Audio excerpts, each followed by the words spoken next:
Ladies and gentlemen, we're back here in the Weather Center for a bit of an abnormal evening update. I've been waiting for, truthfully, information to pass along to you guys. We've been kind of doing some mobile monitoring and mobile chasing around here in the Four Corners area and throughout much of Polk County. I was initially going to head west towards Tampa, St. Petersburg, and the tornado threat really didn't unfold. We had a couple of warnings down towards the southwest portion of Florida, well off to the south of Tampa, St. Petersburg, the Tampa Bay area. We didn't really get that to come to fruition, at least in terms of what I was monitoring on radar, satellite imagery, etc. So we were kind of just looking around in terms of, what's going to be happening here in Central Florida. There were some sporadic cells that wandered through and attempted to try to produce some tornadoes. I believe I saw at least one funnel try to make an attempt at dropping down here in the Polk County area. It never really came to fruition, unfortunately. But we finally have some new information. We're looking at the satellite imagery. Good evening, ladies and gentlemen. Thank you for tuning in tonight. We're going to address a couple of things, and first and foremost, just some discouraging news. I understand we have a tropical storm, Willow's, here joining us tonight. By the way, Willow's here. She hasn't been here for a little while. Say hi, mamas. Just to tell you guys the truth, a little bit of discouraging comments that I've gotten. I haven't been live since this morning. I'd let you guys know that we were going to go live in the morning and at some point in the evening. And there have been some folks leaving comments saying, we haven't gotten an update. I guess we're going to unsubscribe and go to a different channel. What's that all about? No hard feelings. If you want to get more ready and available information, there's going to be a lot of news networks and big name sources out there. But at the same time, don't come for me like that. I'm still a human being and I have things going on. And truthfully, today has been such a slow day. We've gone maybe 50 some odd miles, not 50 miles, excuse me. We've only gone a so much amount of length of oceanic surface here. We've only passed a certain amount of, radius, or I can't even think of the words right now. We've only gone a certain amount of distance in the eastern Gulf of Mexico. Tornado didn't happen, unfortunately. Nice choice of words, thumbs down. In my opinion, that is a thumbs up for me, to tell you the truth. It's unfortunate because I went out there, I was chasing a lot of the interior Florida, activity. And for you to throw that comment in there, unfortunately for me, running around in the rain all day, that isn't unfortunate because unfortunately I was looking around to bring you guys that coverage, bring you guys that information, and we really didn't see much unfold. And that's why I say unfortunate, which is why I tried to let you guys know in advance that with these types of systems, Willow, what are you doing?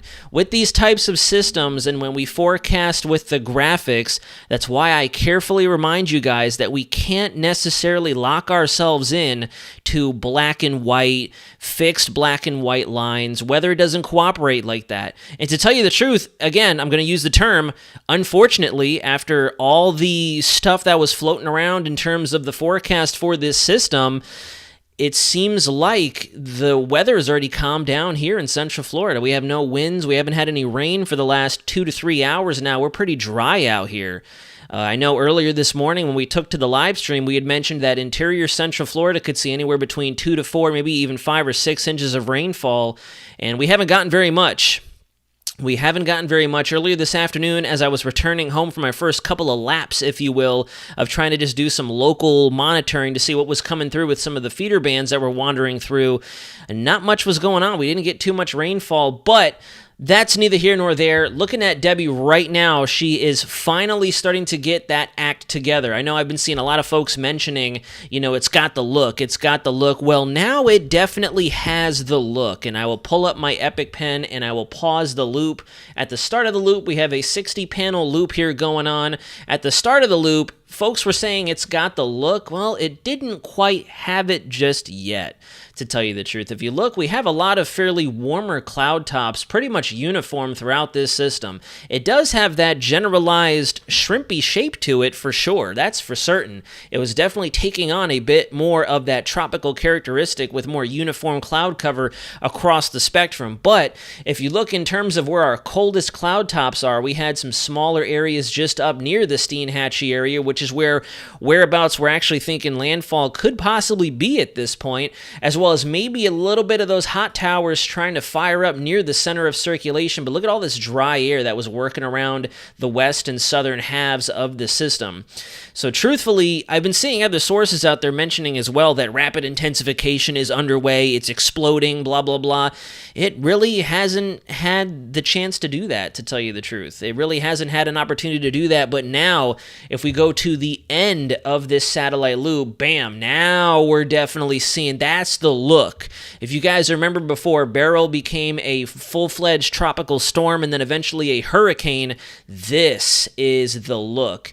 We have enormous hot towers of convection firing along all sides, still a little bit, a small inward channel here, an inverted channel of dry air that's wrapping around the southern half of the storm, trying to get up in there, but now we are seeing very strong thunderstorms inundating the western coastline of Clearwater, the Tampa, St. Petersburg area, and further towards the north, towards Cedar Key, getting ready to head up in that general area, and this is the look right before we transition to a hurricane. I would not be surprised if by the 11 p.m. advisory, if not 2 p.m. or 2 a.m., I should say, at the very latest, we get that hurricane upgrade. It's getting very close now. We are seeing lots of very good symmetry. We are no longer east side loaded. We are seeing a lot of the northwest and east side of the system. Still looking a little scarce on the south side. We're going to have to watch these bundles of convection throughout the night tonight and into early tomorrow morning. That's why I would anticipate, at least I hope, National Weather Service is going to leave our tornado watch in effect for much of the Florida Peninsula, extending it further towards the north. A lot of this stuff is going to be after the fact for us here in Central Florida, and I'll go ahead and move on over to the composite reflectivity, and you can see we have a really nice dry slot coming across the central portions of the peninsula. So if you haven't really seen much rainfall, or if you're looking for a break from the rainfall, it is definitely happening as this system finally further deepens. We get a little bit more of an eye feature forming up. No definitive eye wall core just yet. It seems like it, but it can't quite make the cut. If you look every now and again on the radar, we do have some rings of higher reflectivity values nearest to the center of circulation, but then they die off. So it's trying. It's doing its very best. A lot of folks were thinking that it was going to take full advantage of the hot continental shelf waters out there a little bit faster. I personally did, until that cold front and the shear associated with our trough and that same frontal system managed to come in and impede the western side of this system. If you look, the western side is still pretty scarce. It's still very scarce out in through here. There's really not a whole lot going on. If you look, the west side is fairly empty. This is going to be the eastern side of the system. And for my folks still asking as to why I said a tornado is unfortunately not forming, is for me. I'm not going to lie to you guys and tell you that I don't want uneventful weather. I don't want this. I don't want that. Obviously, for folks' safety and for the potential damage to life, property, and personal belongings, 110%. I will always advocate trying to get folks to safety, trying to get the right word out there. But in terms of me and the long day that I had looking around at all this stuff and trying to honestly make the best determination on where to go, how to chase, where to intercept, etc., it was very unfortunate.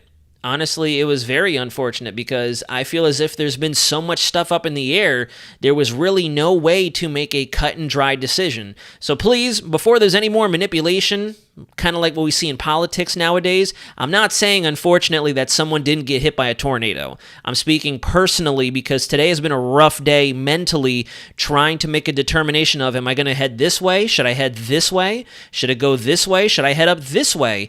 I am now even wondering if I'm going to be staying up all night and debating on headed up towards the landfall, because the landfall has dramatically shifted off towards the east. Tallahassee at this point in time, after the discussion we had in the morning, just might be on the weaker side of the system, just to kind of put it into perspective for you guys. So I'll say again, I'll advocate for myself to make sure that no one comes after me in the comments, no one tries to report the channel or anything like that. I'm not saying, unfortunately, there was no tornado. I'm saying for me, it was unfortunate. It's been a very long and mentally taxing day, which is part of the reason why we're going live at this time, because I just wasn't sure. Today was a whole lot of taking the papers, taking the plans, and throwing it up in the air because everything was changing rapidly throughout the day.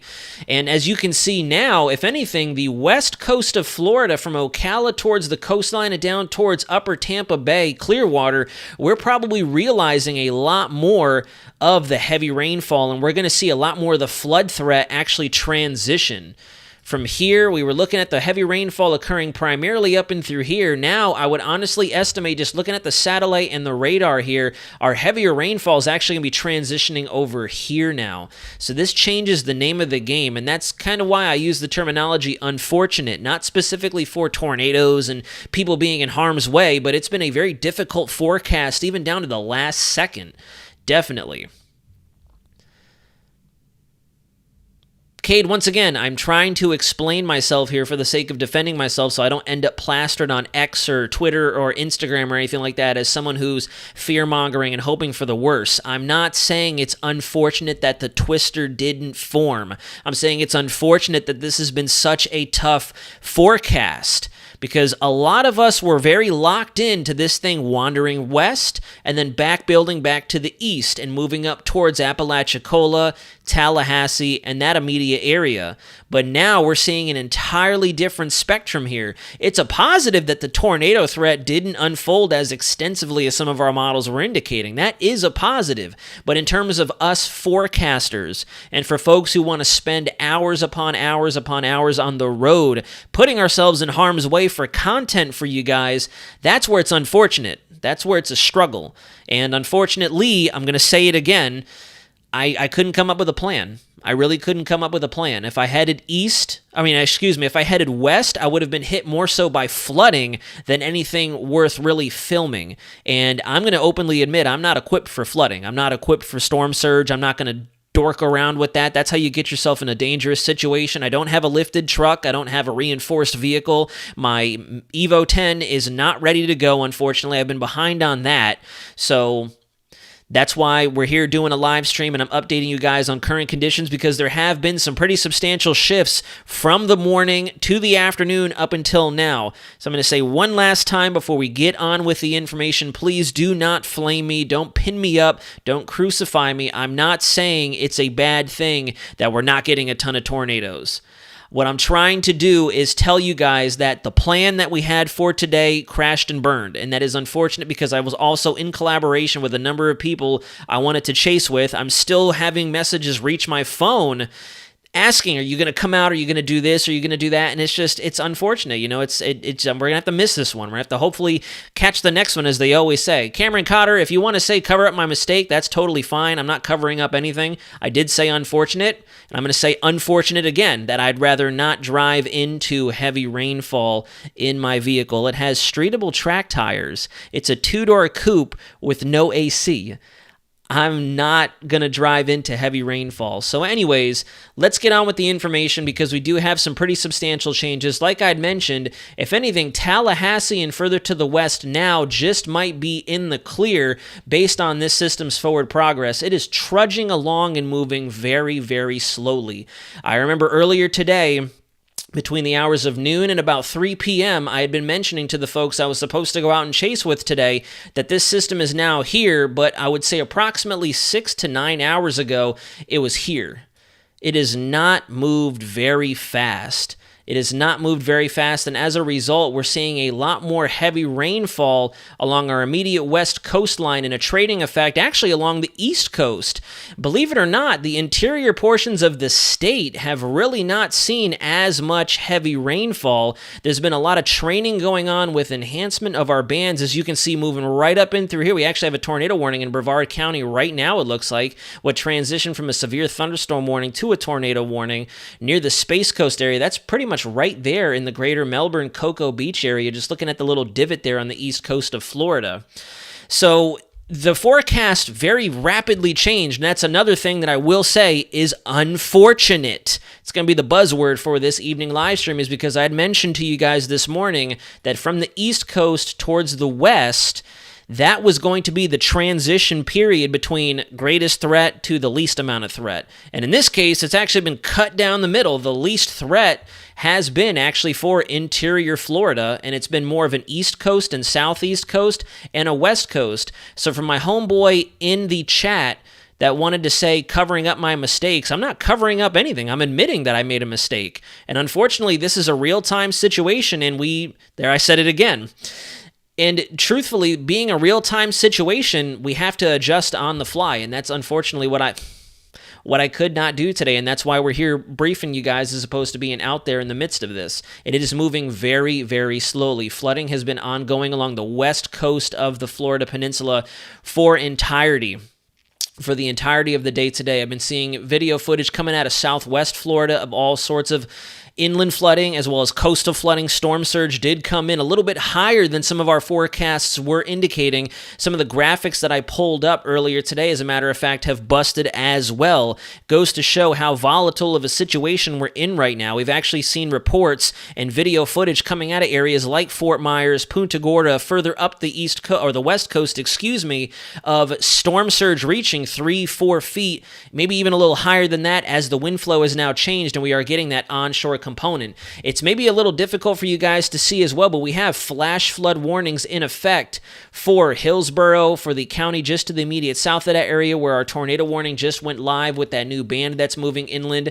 So flash flooding is going to be the biggest situation that's going to continue to unfold tonight. Thankfully, and I will openly admit this time, thankfully there has not been as extensive of a tornado risk. Even some of our big-named veteran meteorologists were explaining to us for the last couple of days leading up to today that we were predicting an extensive tornado event.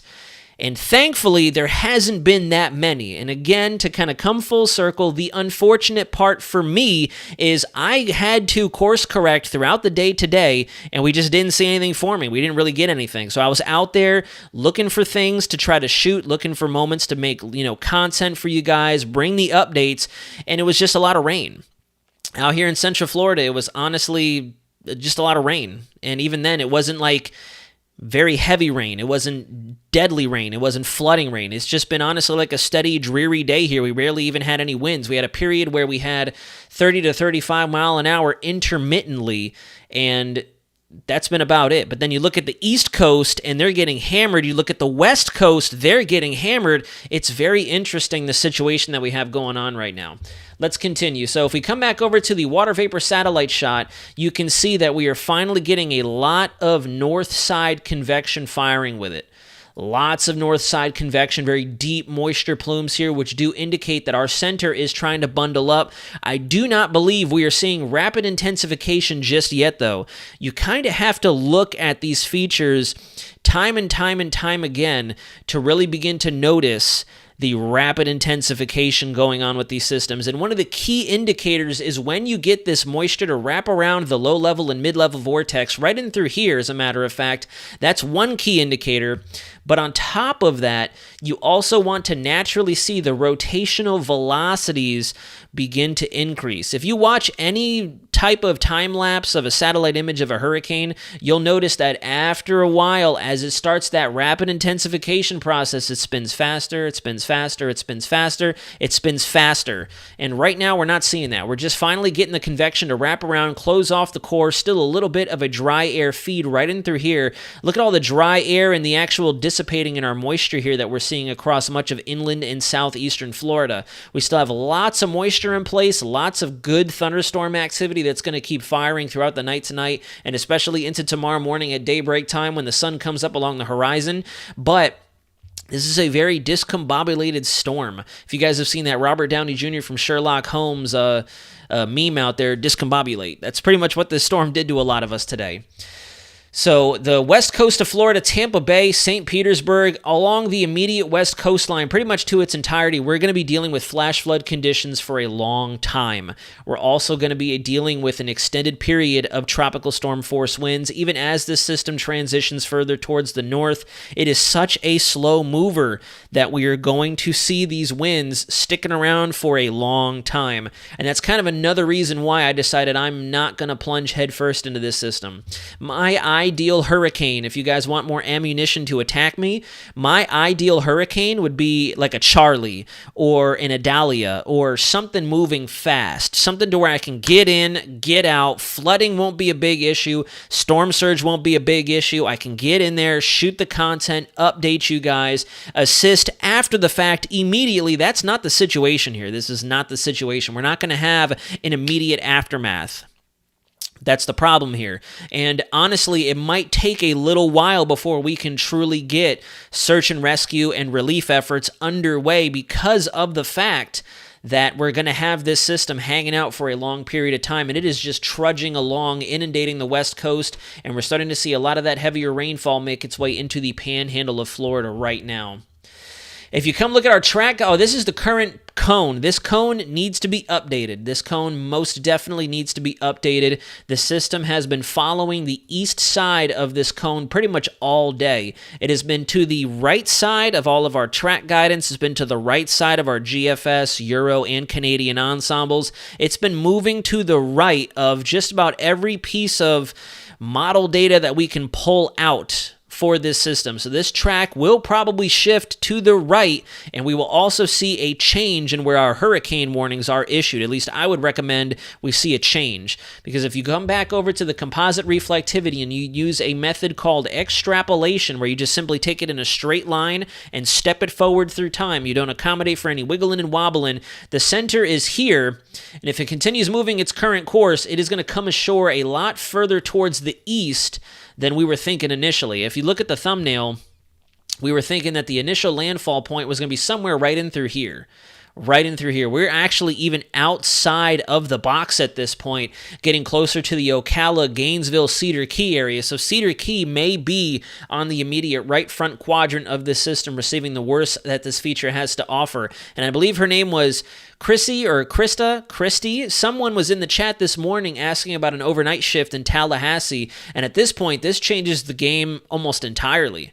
Almost entirely. If this thing tracks up and you extrapolate the western extent of the rainfield, Tallahassee may not get much more than some gradient winds and the occasional feeder band wrapping through. That's how much of a dramatic shift we've seen on this system. This also puts Jacksonville, St. Augustine in the picture to see a lot more heavy rainfall and a lot more wind activity with this feature as it continues to strengthen. We are in a strengthening phase, and it will be strengthening as it moves onshore. I'm getting word in the chat right now that we have a active tornado in Sarasota. Let me go ahead and move on over to our actual radar. I should have my radar Omega if I can get my cursor back. I really got to replace this mouse. I'm tired of having to click and click and click and click and click and get it to finally cooperate. So let's switch on over to radar Omega. We do have a couple of active warnings out there. Flash flooding is going to be the big one. Then we have naturally our tropical storm and our hurricane warnings. There's our tornado down here, possibly making its way inland now. Oh, Venice Beach, Siesta Key. I'm very familiar with this area too. This is where I was chasing a number of months ago during this is radar indicated. So no one has observed this just yet. A severe thunderstorm capable of producing a tornado was located near Gulf Gate Estates, or 11 miles south of Sarasota, moving north at 45 miles an hour. So thankfully, this is not an observed warning here. And honestly, this looks like a very weak signature. That does not look very impressive at all for a tornado. And in fact, we got to use some sort of a tool here to get us to locate it. It looks like maybe it's right in through here. Right there, some marginal gate-to-gate shear. This is our storm relative velocity, and essentially what the SRV does is it takes the motions of the atmosphere, motions of the environment out of the picture so we can just see specifically the storm motions themselves. So there's our potential weak tornado. This is definitely going to be a weak one. That's what typically happens during tropical systems like this. We don't get massive supercells. We don't get massive funnels. Can we? Yes, we saw that with Beryl. We've seen it with other historic hurricanes in the past, but with tropical cyclones, usually they're very pulse-like in nature, which is why I do believe I did see a funnel trying to form earlier today here in Polk County, because you could see The clouds were really ripping. The low-level shield of the cloud cover overhead was trying to reach down to the surface. And, of course, my inner storm chaser, that's kind of why I said unfortunate at the very beginning. Again, I apologize if that was a miscommunication to you all. I wasn't hyping it or trying to hope that it would come down, but I was finally there. I'd been wandering around for a couple of hours in the steady rainfall, and I did notice that there was a sudden pickup in our inflow to that specific cell that I was tracking on radar, and I noticed that's when the clouds started to really consolidate. We got that little bit of an anvil shape, that rotating meso, very weak meso. It wasn't like your textbook meso, and that's when the clouds really started to condense, and you saw a little bit of a condensation funnel trying to reach down, and then it disappeared. And I had a feeling that that was probably a weak funnel, because as soon as that feature disappeared, the clouds began to unravel themselves. That low-level inflow that was really whipping at about 30, 35 mile an hour at the ground level where I was standing was getting ready to go live, was getting ready to start shooting it, and then gone. So again, forgive me for my verbiage, but that was, I guess you could say, the unfortunate part of it is I was ready, locked in, and fizzled. So good news for folks in the area. Unfortunately, I didn't quite capture it, but that's just the nature of these tornadic systems in these tropical cyclones. Everything is just a massive bundle of spin.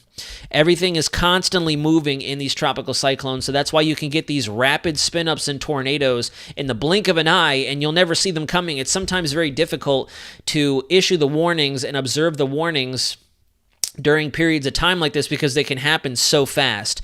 This entire area is overall vorticity. We have vorticity brought on by the tropical cyclone. You have vorticity in these individual systems. You have vorticity and extra shear brought on by outerlying environmental features. So there is a lot of spin. Look at what's going on with the eye right now. As a matter of fact, guys, look at this. It's elongating towards the east.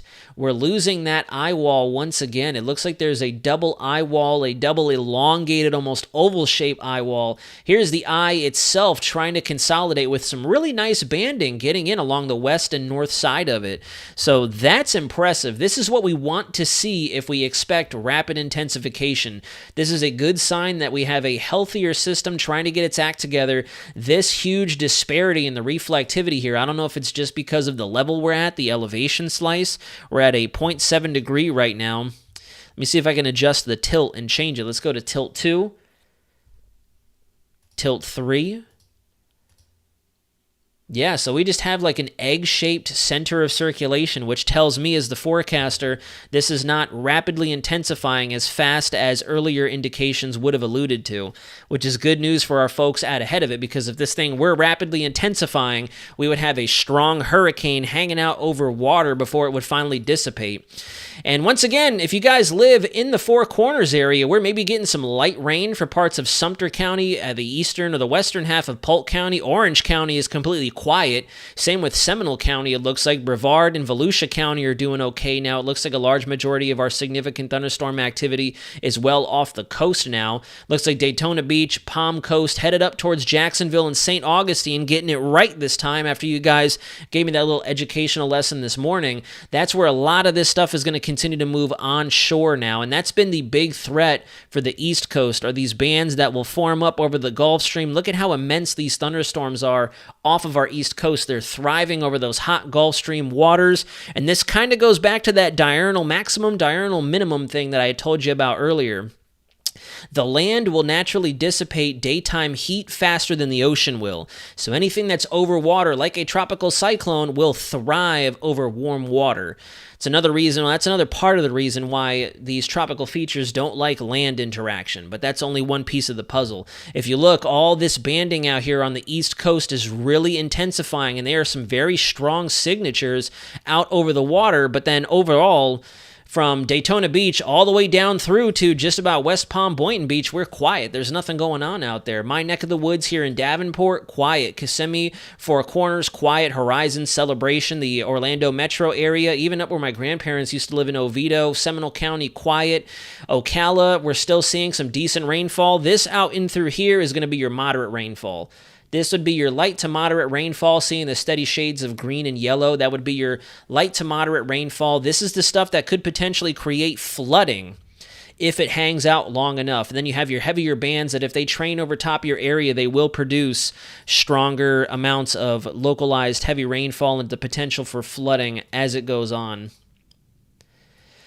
So that's going to be the problem. The problem here is going to be the west coast of Florida. If you look, we still have a lot of training storms, those little dreads, the braids that I'd mentioned to you guys this morning that are just going to keep flowing almost due north right up our west coast. So from Cedar Key, Cross City, Trenton, Chiefland, Williston, Gainesville, and even further into inland parts of the northern central Florida peninsula, Ocala, Palatka, Palm Coast, up towards Jacksonville, St. Augustine, the Jacksonville Navy Center up there that I visited a couple times on business, they're going to be seeing a lot of the rainfall, a lot of the potential flash flooding as we go through the night tonight. And then it's going to only further create that inundation and that piling up of water, not only for the immediate coast, but inland for our west coast counties. Because even as the main core of the system drifts north, it's going to be moving so slow that that southerly flow, that onshore flow is just going to be hanging out.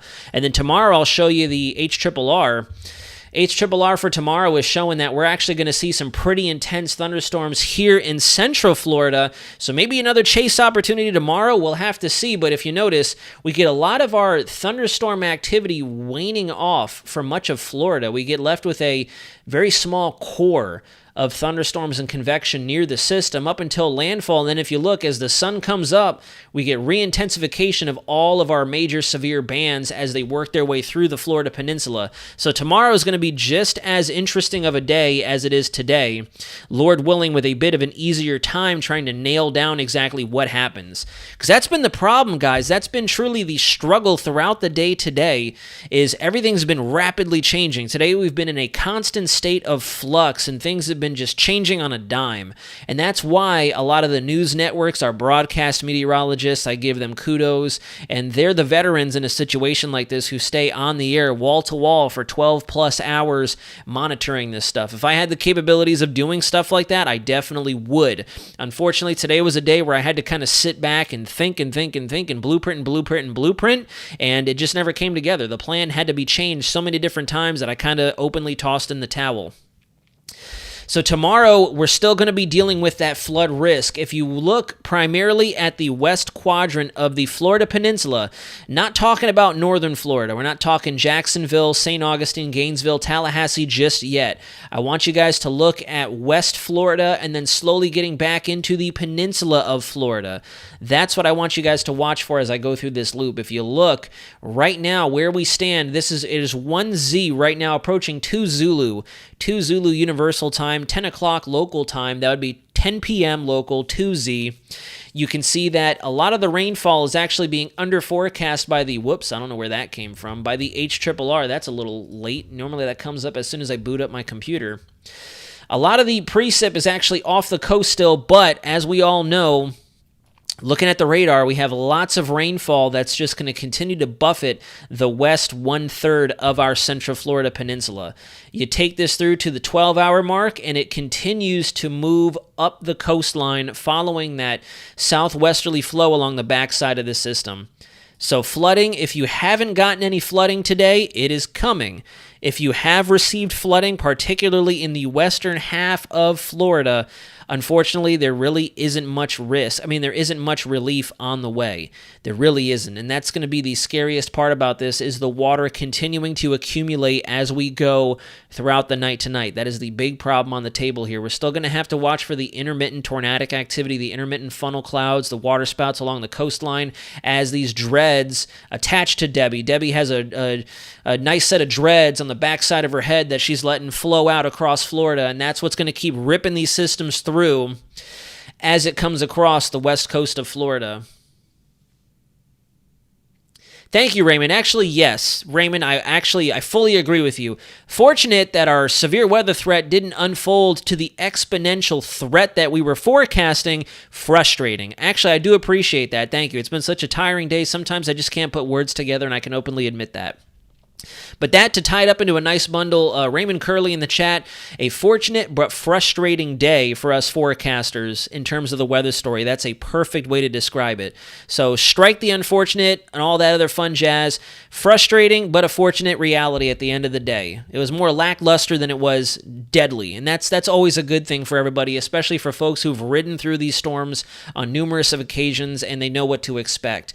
But the threat is not going to be going anywhere anytime soon, and tomorrow, like I said, if you look at all this backside flow here, the tornado threat, and I would actually hope that National Weather Service will keep our watches and our advisories in effect for much of central and western Florida tomorrow. And as you can see, the models are definitely thinking this is going to be a lot more of an eastward fetch towards this system. So St. Augustine, Daytona Beach, Palm Bay, Jacksonville, a huge metropolitan area, Gainesville, Ocala, you're going to be seeing a lot more of that heavy rainfall, and the flood threat is going to be going up and up and up and up and up. And then if you look at Tallahassee, they're really not seeing much of anything. We're still going to be getting that offshore flow, so the winds are going to be picking up. You're still going to feel a tropical cyclone just outside your neighborhood, but it's not going to be nearly as intense as if we had this center go from there to here and move on up. So a fairly big change in our forecast. It doesn't look like much because of the fact that we're looking at this from the state level. And if we were to zoom out even further, it would look like it ticked over to the right by that much. But it meant like the world, and I think I had mentioned that a couple of times on previous live streams, that it means the world when these systems do adjust ever so slightly. Ever so slightly. So, here's our latest track guidance. You can see that we are now getting closer and closer to locking this thing in towards more so Steinhatchee as opposed to Apalachicola and Perry, Florida. Perry, Florida, I think is going to be on the immediate west of where this center of circulation tracks on shore, and it still has a while before we get on shore. It is 9:51 Eastern Standard Time right now, especially for our Floridians, 9:51 local time, and we're still expecting landfall to occur at about 12 hours, give or take, from now. It's not going to be a fast-moving system, and if you look at this track guidance here, in the span of 72 hours, some of our models only have it right here in 72 hours. I have seen a bunch of 72 and 96-hour timestamps up there over southeast Georgia working its way into South Carolina. Some of the other models do want to take it up a little bit faster and find an escape route. As you can see, it does rapidly ascend the East Coast, but even then, we're still looking at around 4 to 5 days of business with Tropical Storm, soon to be Hurricane Debby. I really honestly believe we're going to have a hurricane at our next advisory. Have we gotten any updates on it just yet? We're at 992 millibars. I'm not quite certain if we have our reconnaissance data in there right now. Oh, and there we go. Look at that. If you guys tuned in for this morning's live stream, I'm very grateful to see this. I had mentioned to you guys, this purple shading should be extended all the way through, and it looks like somebody was watching this morning's brief where they did a double take on the chart and they changed that. So now we do have the high-end flash flood risk extended all the way through from the Florida Big Bend area towards Jacksonville, all the way up to Charleston, and even Augusta, Georgia is in a high-level threat. Wilmington, I had someone asking about Wilmington this morning. Wilmington is in that moderate risk for flash flooding, as well as my relatives up there in Raleigh-Durham. I actually have relatives and family up there near Raleigh-Durham up there in North Carolina who could possibly see some flooding and some heavy rainfall from this. So we're definitely going to be sitting around and just kind of kicking it with Debby for a long time. And with that being said, before we go back to our live data and I start asking questions, I just want to get us up to speed on some of the other things that have transpired today. So first and foremost, we have another area of interest. We have another area of interest that is held steady, and we're up to a 10% chance over the next 48 hours, a 30% chance over the next 7 days. Both deterministic and ensemble support for this little feature is going up. And I want folks in Texas particularly and Louisiana watching this next feature because Debby, oh, that's Willow. Debby is going to probably be positioned somewhere up in the mid-Atlantic or still somewhere marinating in the southeast as this system transitions into the Caribbean. So if I have anybody tuning in from the Lesser Antilles, from the Greater Antilles, Jamaica, the Cayman Islands, we're going to be keeping a close eye on you guys. And just beyond that, we're seeing very, very high indications that we're going to have another AOI joining us shortly thereafter. We're definitely going to have another AOI coming on the charts here. I want to say within the next 5 to 7 days, we will see another area of interest marked by National Hurricane Center as this one transitions off towards the west. If we come over to our latest European model and I show you the full tropical Atlantic, we'll just take a look at the mean sea level pressure and precip so we can get an idea of what's going on out there. This is our 12Z model run. You can see Debby expected to make landfall sometime but sometime late morning, early afternoon tomorrow, because she's just going to be sitting and spinning over the eastern Gulf of Mexico. There's our other feature that tries to organize into something as it moves towards Nicaragua and Honduras. If you look, this is now Thursday early morning, and Debby is still off the South Carolina coast. It's taking a long time.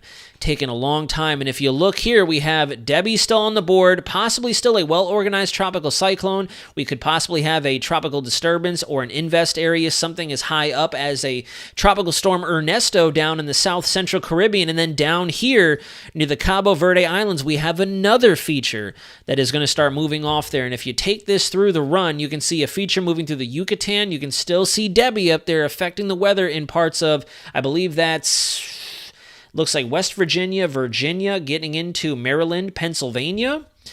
And then you look down there near the Lesser Antilles, headed in towards the Leeward Islands. We have another developing system right there, and that could possibly be either Ernesto if that feature before that in the Bay of Campeche now doesn't develop. This could also be Francine, affecting the Leeward Islands, the U.S. British Virgin Islands, and Puerto Rico.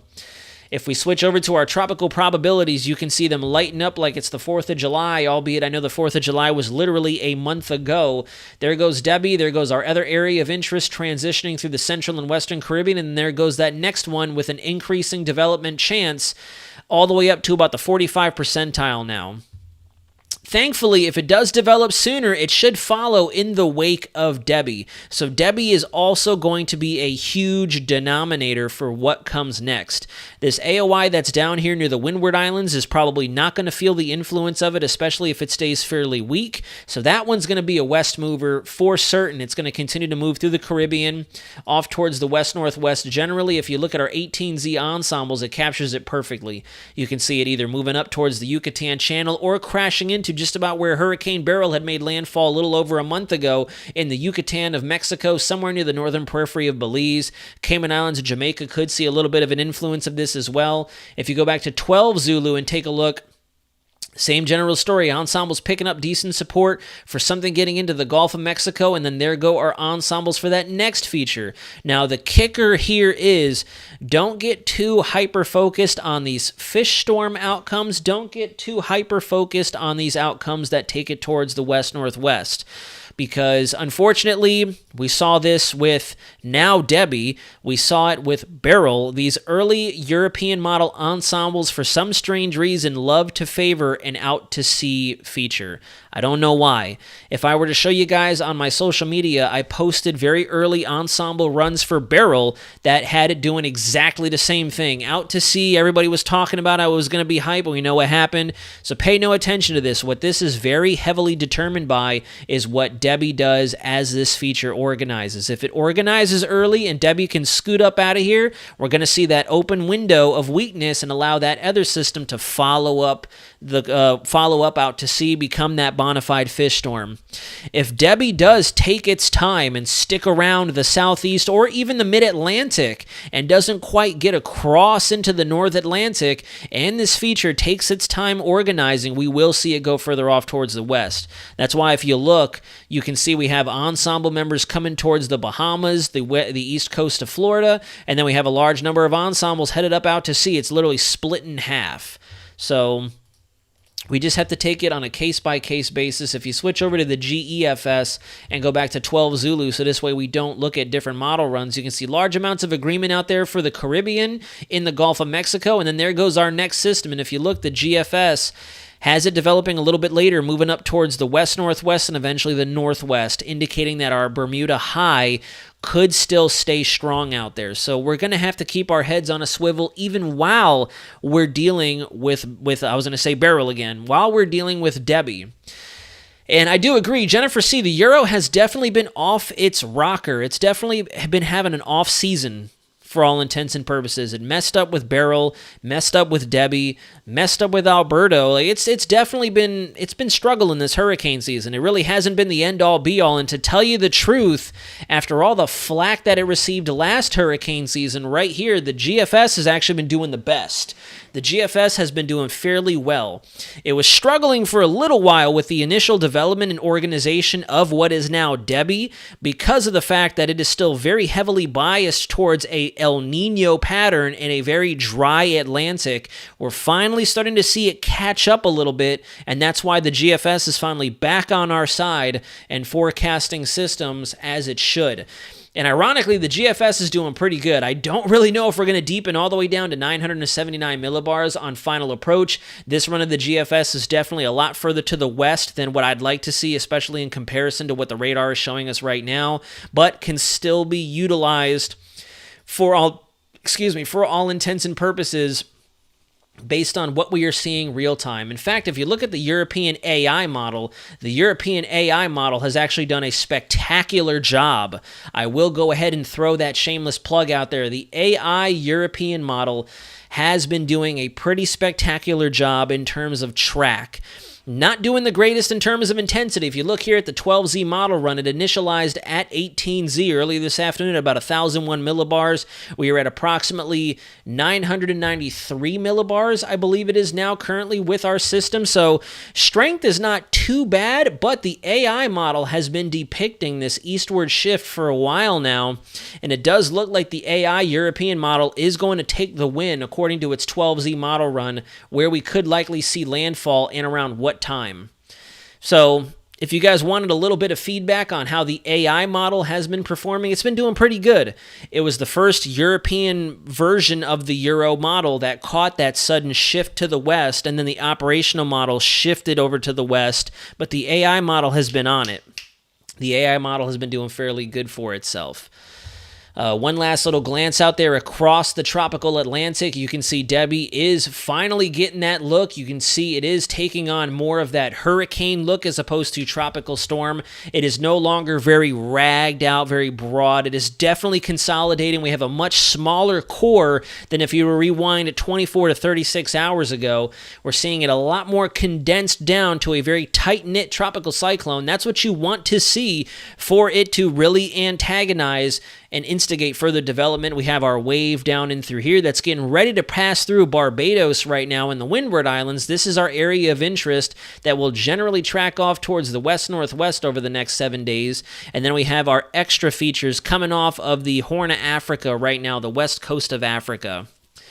So that's our pattern right now. You can see that out in the Eastern Pacific, we have a lot of systems out there, but as we go into that suppressed phase of our Kelvin wave propagation and our overall Madden-Julian oscillation, all that energy is finally being suppressed, and we have very sloppy tropical cyclones out there. They're very sloppy. We have a number of them out there. It's a very clustered chart out there, but it's very sloppy.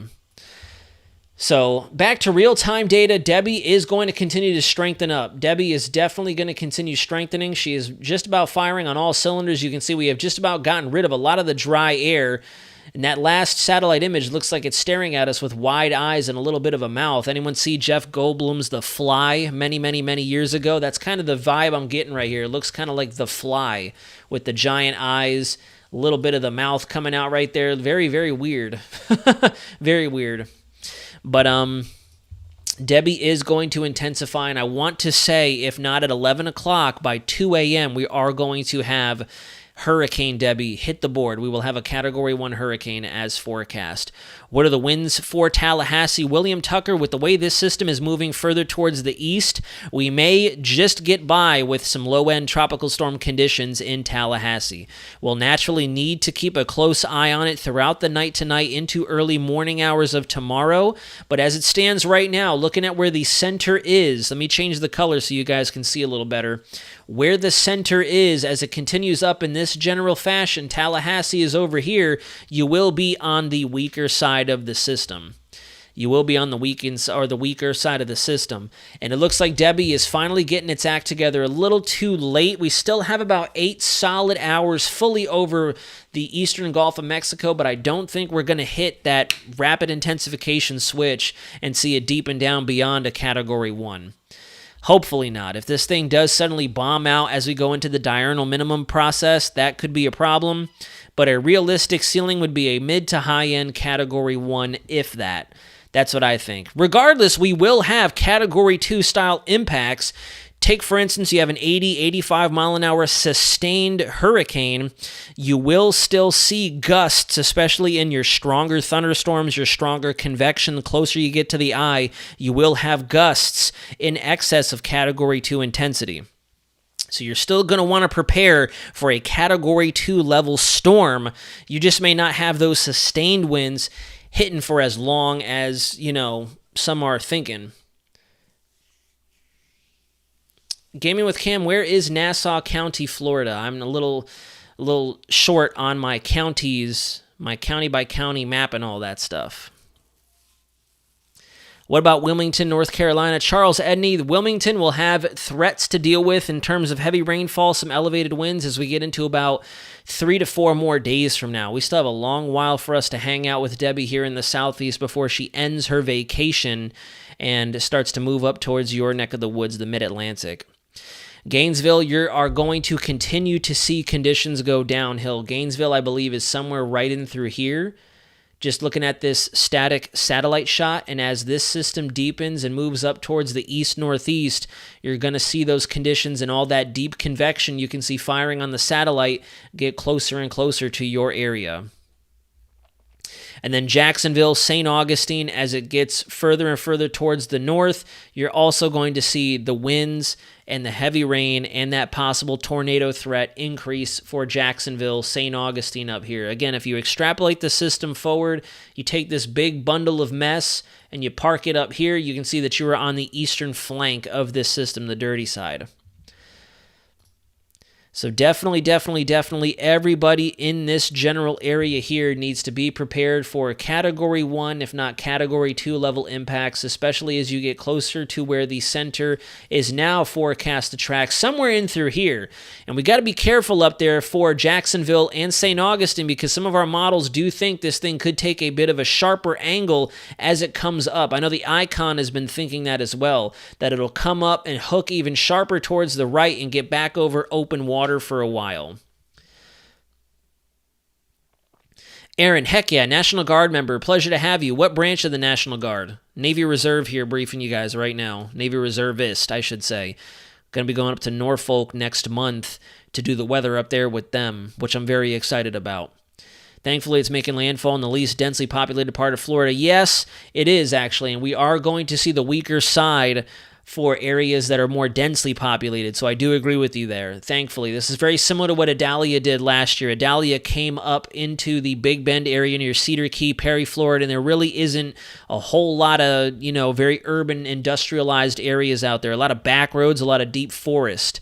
So the forest in of itself as well is going to help to kind of shield you guys from the rainfall, not the rainfall, what the heck, David, is going to be shielding you guys from a lot of the high winds. It's going to help to provide that onshore frictional force and slow some of the winds down because I know driving up through there, you have a lot of dense forest, a lot of tall trees, and that will act as a bit of a wind barrier and funnel the winds accordingly.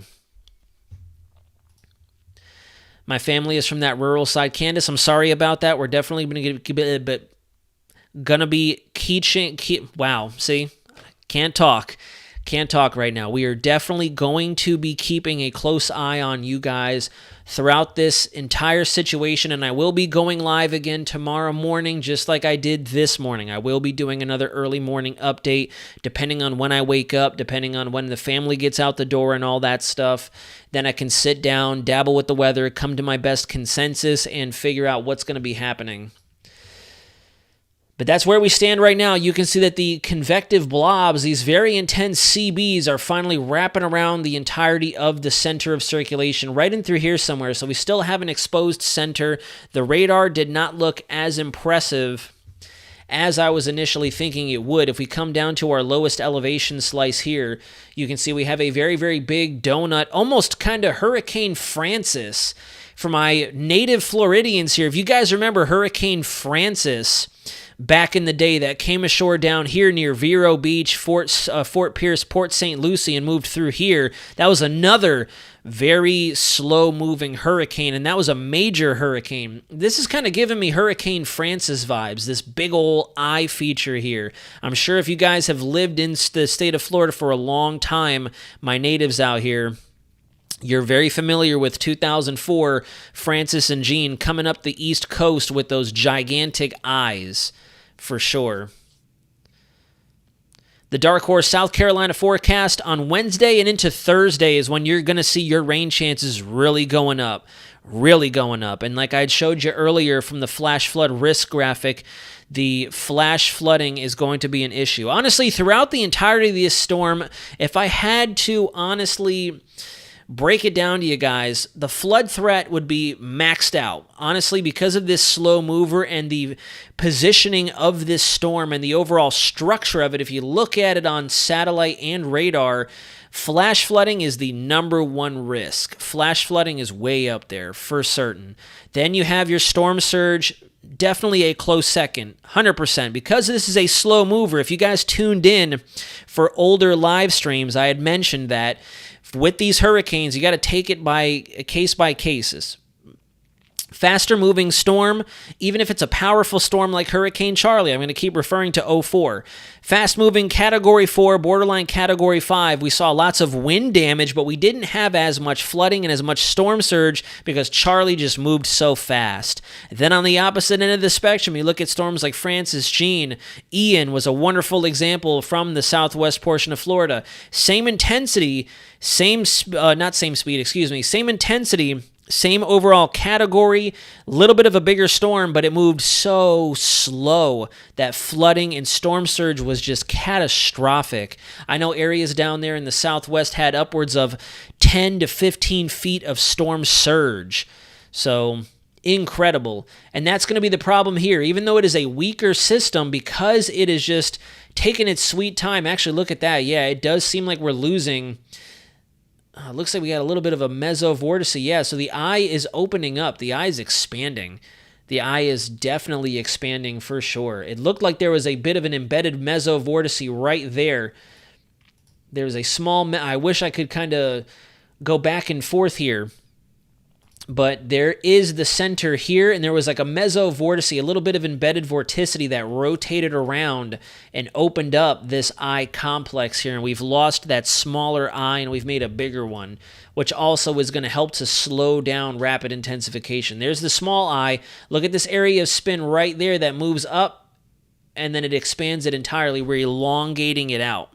Hold the play button. So just play it like this. Thank you very much, TRG. Thank you. Thank you very much. So yeah, take a look at that little bit of an embedded vortice that floats around the eye. This little guy right here. There is your actual center right there trying to close off. And if you track that through, look at how that area just spins. Now it's positioned here. It almost looks like we have a dual set of eyes, like a pair of eyes looking at us. There's an area of spin there, area of spin there. And that's also what really messed up the track forecast earlier today, is we had a low-level circulation replacement that occurred back when it was off towards the southwest of Tampa Bay. It rotated around, and we had a new low-level eye form up, or a core of the storm form up, and that's why it gave it that huge nudge off towards the east. Once again, big time thanks to TRG. I really did not know that. I've always wanted, I was struggling with that during severe weather season. You can tell I haven't played around with this interface enough. It's nice to actually have the little toggle button here for the slides. So now you can actually go back in time and see that.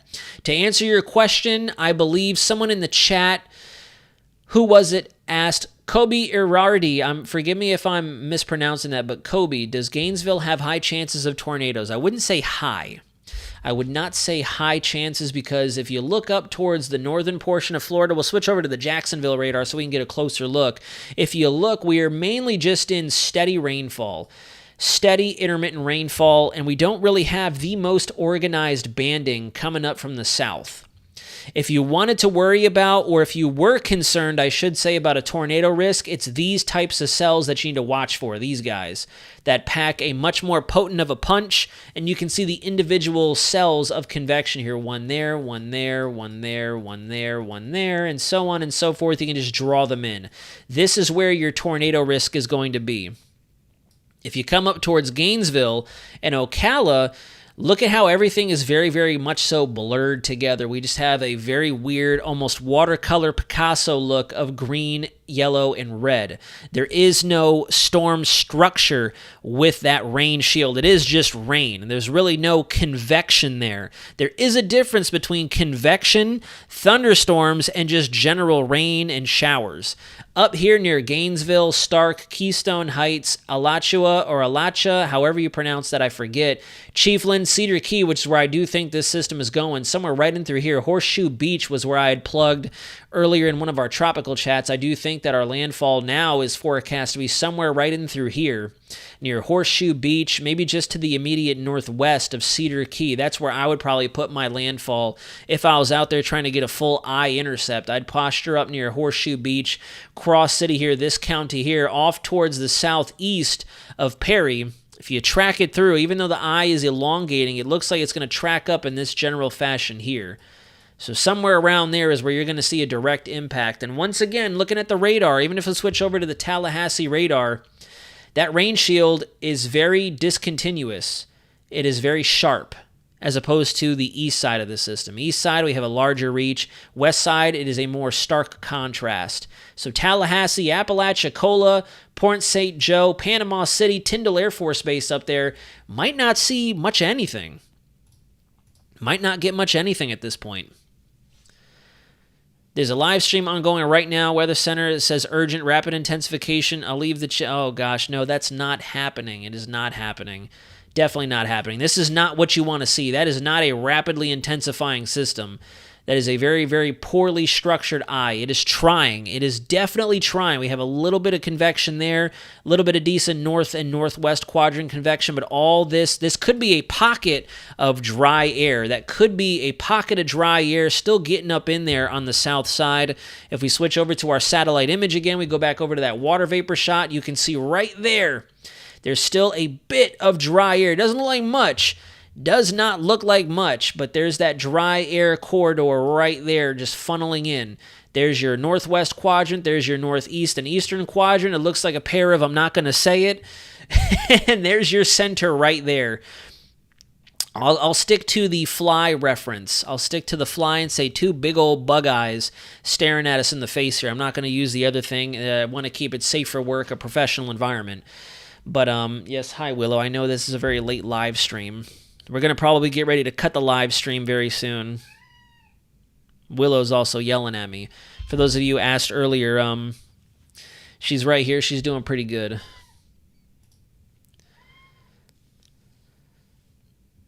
Doesn't necessarily seem that it's entirely stalling, but it's definitely taking its sweet time. Willow, excuse us. We don't want to see cat butt, please. It does not seem like it is stalling yet. We are still seeing some pretty decent forward motion. If you look, oh, wow.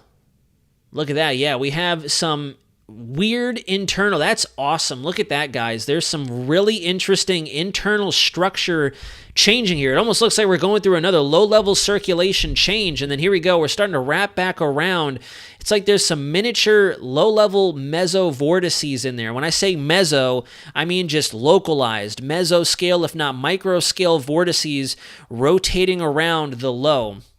Because look at what the eye does here. It actually retrogrades towards the west, and then now it's back down towards the south.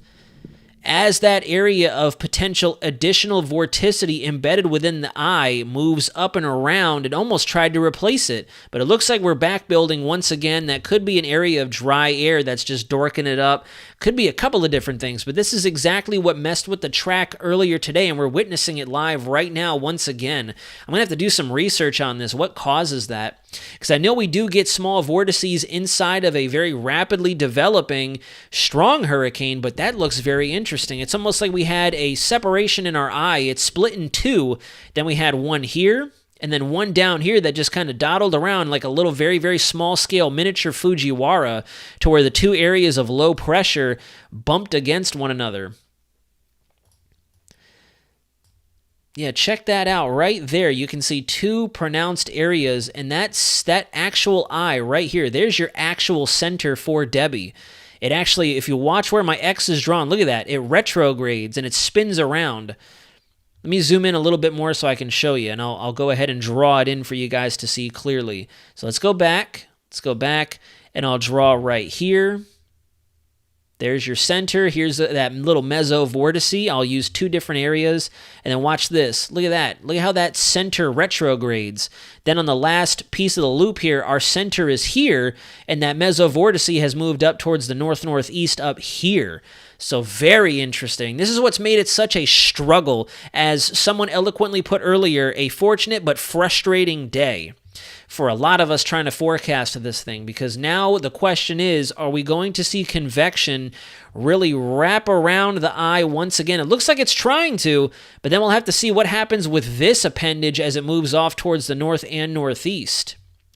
This is a very raggedy storm, though. Very raggedy storm for sure.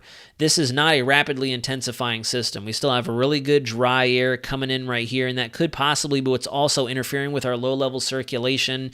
It's trying to. No, Josh D, you're definitely not seeing things. You're definitely not seeing things.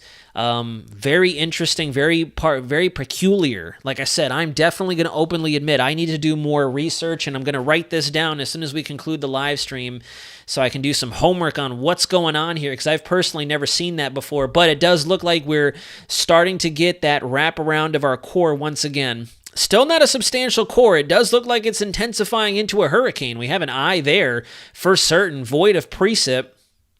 Still probably has lots of cloud cover over it.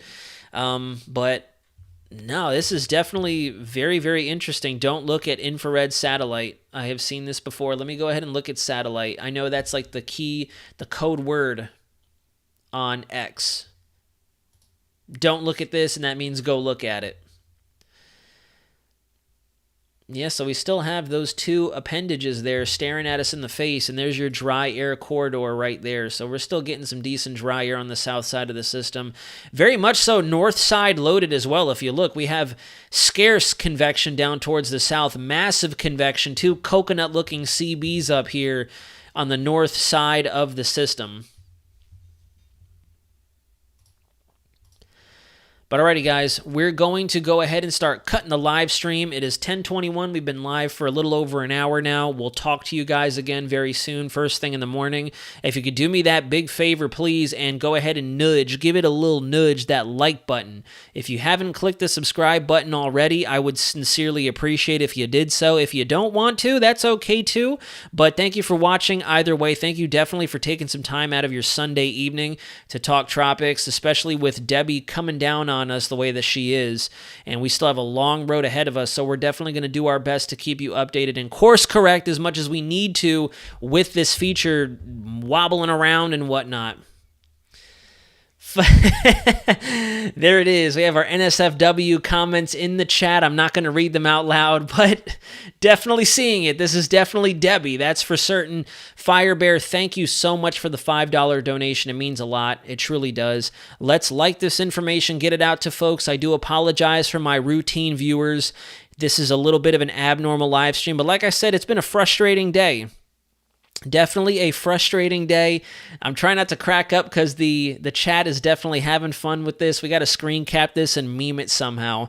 In fact, I think I'm going to do that real quick. I'm going to go ahead and take a picture really fast and do something behind the scenes for members only. If I ever do a members only thing, I still haven't set that up fully.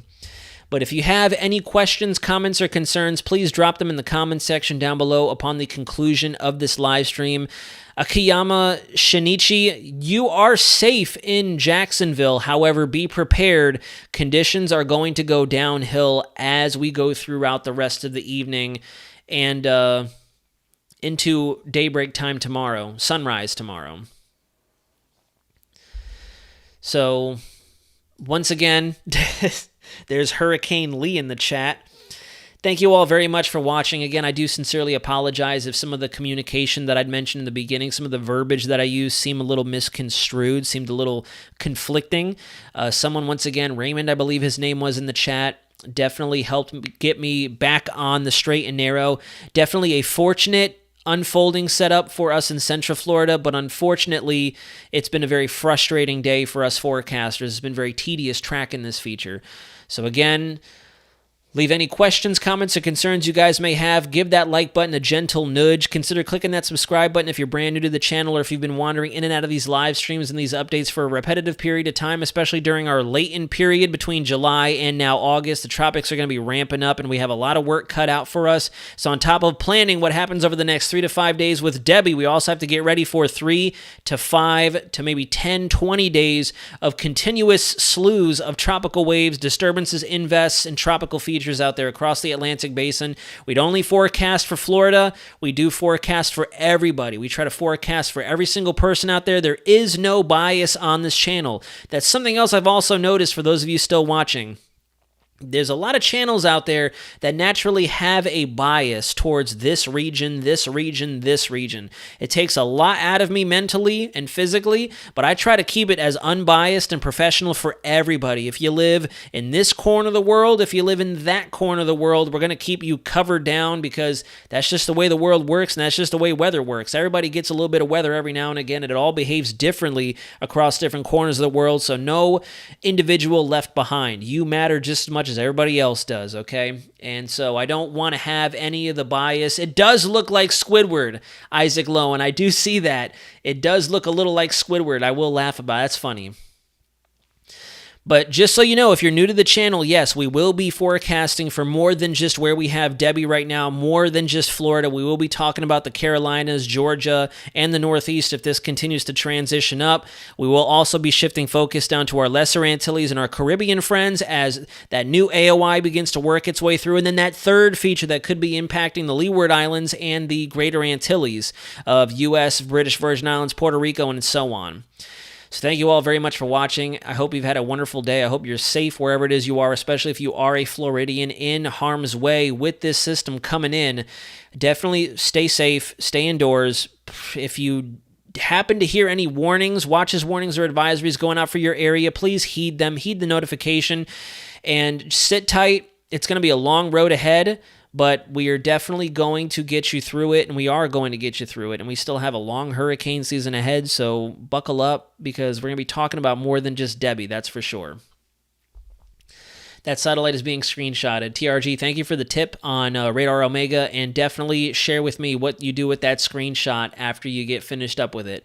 Everybody have a great rest of your Sunday. I hope you start Monday on a high note. Despite Debbie bearing down on us, please try to start the week on a high note. First full week of August, right? No. Yeah? First full week of August? I believe it's going to be the first full week of August. Yep, first full week of August. The first was on a Thursday. This is going to be the first full week of August, and we'll see what the rest of the month has in store for us. And we'll see you again tomorrow morning. Yes, Yo Hell in Lauderdale, we will be going live first thing tomorroh morning, okay? I need to narrow down a time, but I will be going live first thing in the morning for sure. There's the there's the Squidward nose for you right there. Yes, I know, mamas. There you go. Before I end the live stream, there's the Squidward nose. But have a wonderful night, guys. Thank you for being such a spectacular audience. Be safe. God bless. And we'll see you again soon. This is Weather Center Nazario, signing out.